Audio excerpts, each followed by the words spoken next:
এই ঢাকা শহরে রাত ৮টার পরে বাইরে বেরোতে না পারা মানুষের সংখ্যা কেমন সেটা আমার বলার দরকার নেই। আপনি নিজেকে প্রশ্ন করে দেখুন, উত্তরটা পেয়ে যাবেন। ফেব্রুয়ারিতে ধর্ষণের ঘটনা ঘটেছে ৫৭টি, আর মার্চে ঘটেছে ১৩২টি। অর্থাৎ এক মাসে এইসব অপরাধের সংখ্যা দ্বিগুণেরও বেশি হয়েছে। আপনার জানমাল নিরাপত্তা রক্ষা আসলে রাষ্ট্রের প্রায়োরিটিতে কি আছে, নাকি আপনি আমরা আসলেই ঢেউটিন?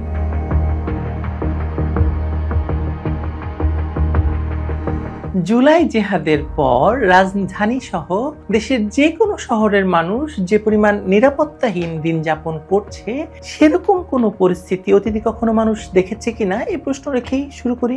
এই ঢাকা শহরে রাত ৮টার পরে বাইরে বেরোতে না পারা মানুষের সংখ্যা কেমন সেটা আমার বলার দরকার নেই। আপনি নিজেকে প্রশ্ন করে দেখুন, উত্তরটা পেয়ে যাবেন। সামাজিক যোগাযোগ মাধ্যমে ঢোকা মাত্র দেশের বিভিন্ন স্থানে মব আক্রমণ তথা মারামারির যে ভিডিও স্ক্রিনে ভেসে উঠে, তা দেখলে যে কারোরই মনে হবে যে এই বাংলাদেশ তো পরিচিত নয়।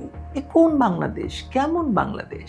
সরকারের পক্ষ থেকে দেশের ভয়ঙ্কর আইন শৃঙ্খলা অবনতি ঠেকানোর জন্য স্বরাষ্ট্র উপদেষ্টা রাত ৩টার সময় সাংবাদিক সম্মেলন ডেকেছিলেন, আর অপারেশন ডেভিল হান্ট তো আসলে চলমানই আছে। কত হাজার এর মধ্যে গ্রেপ্তার হয়েছে, কত শত মানুষ শুধু আওয়ামী লীগ সমর্থন করে বলে ডেভিল হান্টের কারণে হান্টেড হয়েছেন, তার হিসেব আমরা কিন্তু কেউ জানি না। ঢাকা সহ দেশের বিভিন্ন শহরে ঘটা শয়ে শয়ে যে অপরাধ, তাদের সঙ্গে যুক্ত যাদেরকে এখন গ্রেপ্তার করা হচ্ছে, তারা গ্রেপ্তারের পরপরই এক রাত পরেই তারা নাকি ছাড়া পেয়ে যাচ্ছে, আর ছাড়া পেয়েই তারা নতুন উদ্যমে নেমে পড়ছে নতুন কোনো ক্রাইম বা অপরাধের উদ্দেশ্যে। গত ২.৫ মাসে রাজধানীতে ছিনতাই, ডাকাতি এবং দস্যুতার মামলায় গ্রেপ্তার অন্তত ১৫০ জন জামিন পেয়েছেন। গত সপ্তাহের কেবল প্রথম ২ কর্মদিবসে ৪০ জনের জামিন হয়েছে বলে পুলিশ সূত্রেই জানা গেছে। জুলাই জিহাদে শেখ হাসিনা সরকারের পতনের পর আমরা তো সবাই জানি যে দেশের পুলিশ ব্যবস্থা ভেঙে পড়েছে।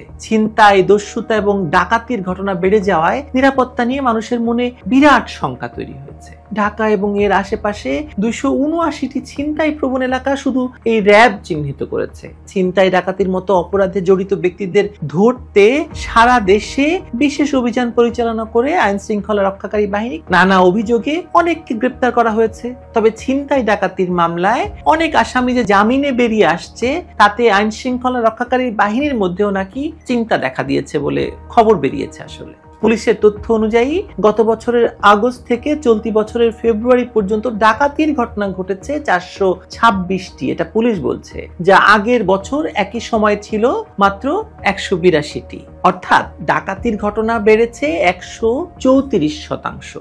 সর্বশেষ জানুয়ারি ফেব্রুয়ারিতে সারা দেশে ১৪৬টি ডাকাতির ঘটনা ঘটেছে, যা গত বছর এই সময় ছিল ৬২টি। এটা বলছে পুলিশ।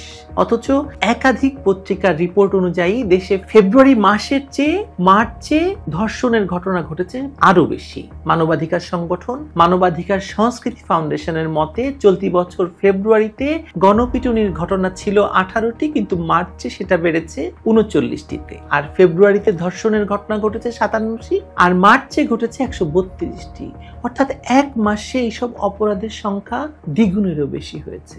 মজার ব্যাপার হলো, ঈদের আগে জামিনের নেপথ্যে কারণ নাকি বেশিরভাগ ক্ষেত্রে জামিন বাণিজ্য, কোনো ক্ষেত্রে দুর্বল ধারায় মামলা হয়েছে এবং অপরাধের বিবরণকে হালকাভাবে উপস্থাপন করে প্রকৃত অপরাধীদের জামিন হয়ে গেছে। এই জামিন আর এমন কি অপরাধ বলেন?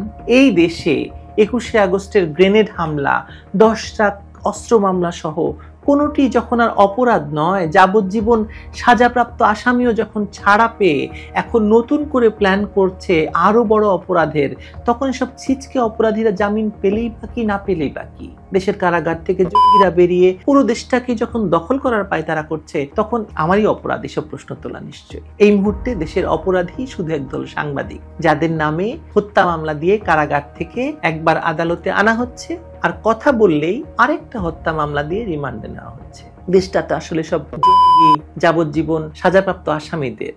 আপনি আমি এখানে রাষ্ট্রের নাগরিকত্বের কোন শ্রেণীতে পড়ি বলুন তো? ভেবে দেখবেন। আশা করি আপনি এবং আপনার জানমাল নিরাপত্তা রক্ষা আসলে রাষ্ট্রের প্রায়োরিটিতে কি আছে, নাকি আপনি আমরা আসলেই ঢেউটিন? নিরাপদে থাকেন।